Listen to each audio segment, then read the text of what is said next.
8 mars ni o ye muso la tɔgɔla don ye min sɔrɔla u ka wulikajɔw senfɛ walasa k'u ka hakɛw lafasa. Nara muso ye a la ɲɛnamaya ɲina ka kɛ ni musow jɔyɔrɔ ye min ye bɛn ani keleya sabatili la marabolo kɔnɔna na. Ɲinanta in hukumu kɔnɔna na u ye baara caman boloda i n'a fɔ ka dɛmɛ kɛ ka ɲɛsin musow ma minnu bɛ tailleriyaw hukumu kɔnɔna na ni ka machine dolu ma ka fara o kan musow ka seko ani dɔnko feere fanfɛla fɛ u ye o bɛɛ lajɛlen da kɛnɛ kan. Lalabu Sise ni ale ye Nara kafo ɲɛmaa ye a bɛ ɲɛfɔli ka ɲɛ ɲinanta in hukumu kan. San o san 8 mars bɛ fêter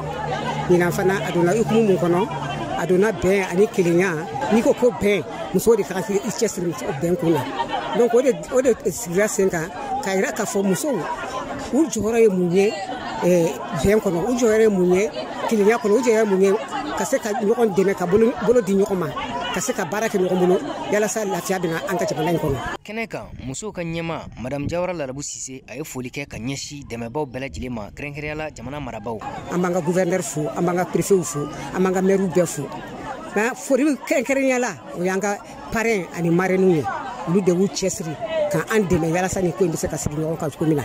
an ka foli bɛ bɔ a ye n'o ye président de l'ADECNA ye a cɛsirilen bɛ cogo min na Nara ko la an b'a fo ka waleɲuman dɔw la. Mariam Kulibali ale nana feere la 8 mars kɛnɛ kan a y'a yira k'a fɔ sanu kɛr'u kun kosɛbɛ an ka jɛ k'a ka kɔrɔfɔ lamɛn. An ye mun ni mun feere bi o sugu jara mɔgɔw y'a encouragé ka ɲɛ yɛrɛ de an bɛ dabileniw ni sogojalaniw ni jubaw ni fɛnw ani zɛngɛnɛ sanni kɛra yɛrɛ de. Musow ka tɔgɔladonba ɲɛnamayali san 2023 o tɔgɔ la honorable Ɲame Sumare a denbaya dilen tun bɛ ale ma a yɛrɛ tun bɛ kɛnɛ kan a ye foli kɛ ka ɲɛsin muso bɛɛ lajɛlen ma. Fɔ Nara musow ye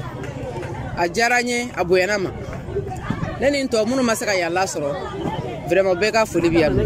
ne yɛrɛ bɛ se ka fɔ Nara ko nana bi na yan nɔ insécurité ko nɔgɔyara